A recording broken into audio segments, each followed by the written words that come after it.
Hi, I'm Tim. Welcome to our channel, and thanks for logging on. If you enjoy these videos, please subscribe to our YouTube channel right here at Watchbox Reviews.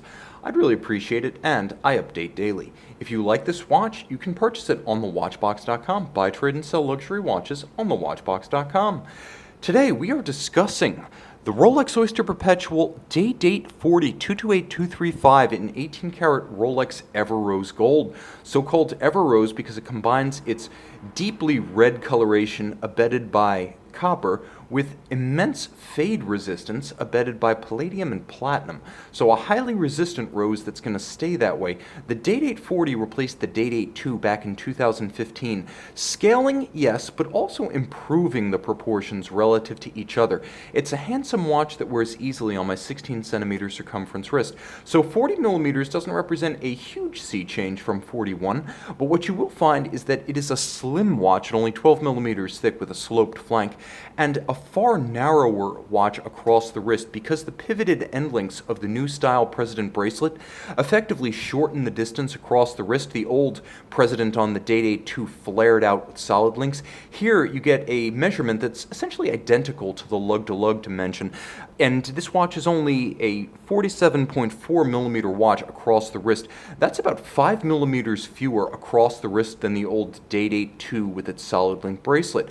You'll also find, for those among you who are adventurous or crazy or go your own way, that the lug spacing is 21 millimeters should you wish to accessorize with a strap rather than the President bracelet.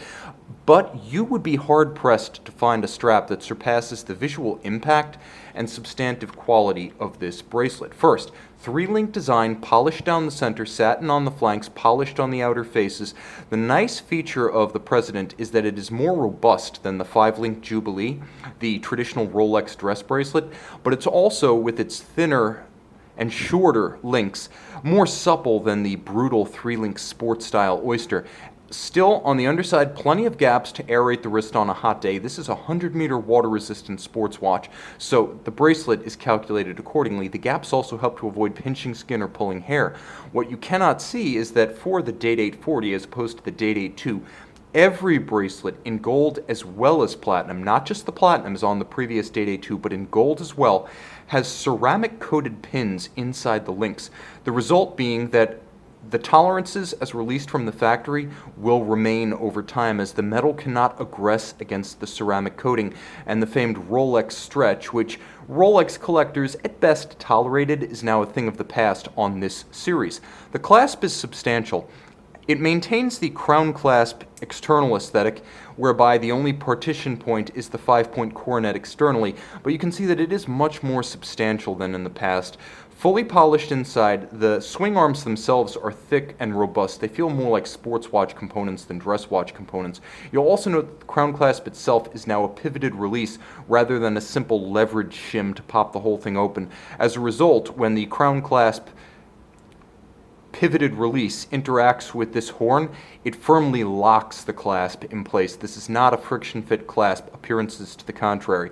You will find that every individual removable link is sized with a screw as opposed to a pin or a sleeve, Rolex only doing things the right way. Now, I talked a bit about Everose a moment ago, and it's important to note that it is not a standard rose gold alloy. First, it is red, so its color is intense, and that's due to the copper. The high platinum content ensures that this Rolex blended and Rolex smelted and Rolex stamped case will never fade as conventional rose gold can.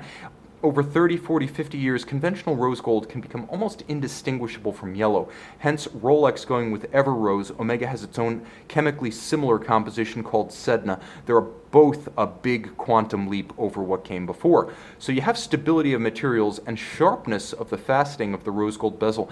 It's almost like a faceted cut gem created out of metal. It's dazzling, it's dynamic, it's beautifully lustrous, and all of high polish.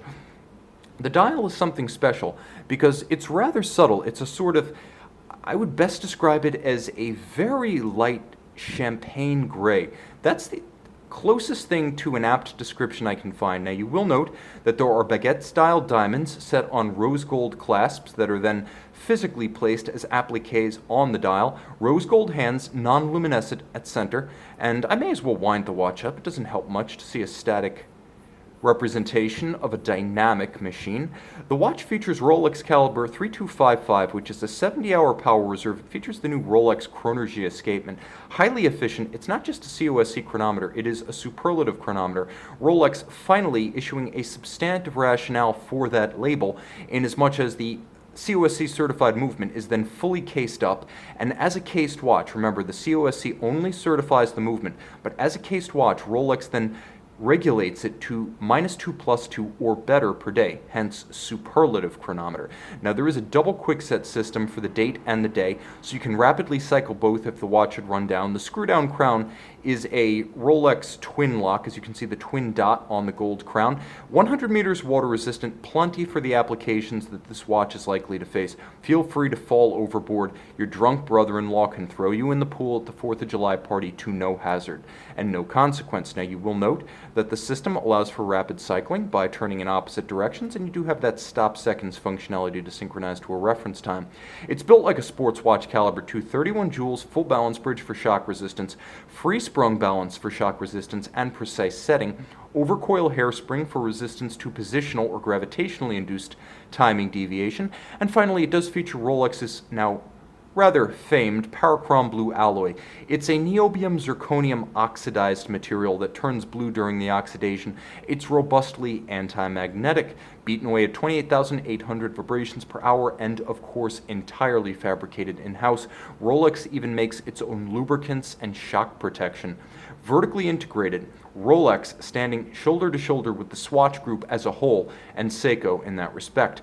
Of course, this one carries a little bit of an air of occasion with it that you won't find on your average Omega or Seiko. This is not a discreet watch. This is the philosophical polar opposite of the Anniversary Daytona.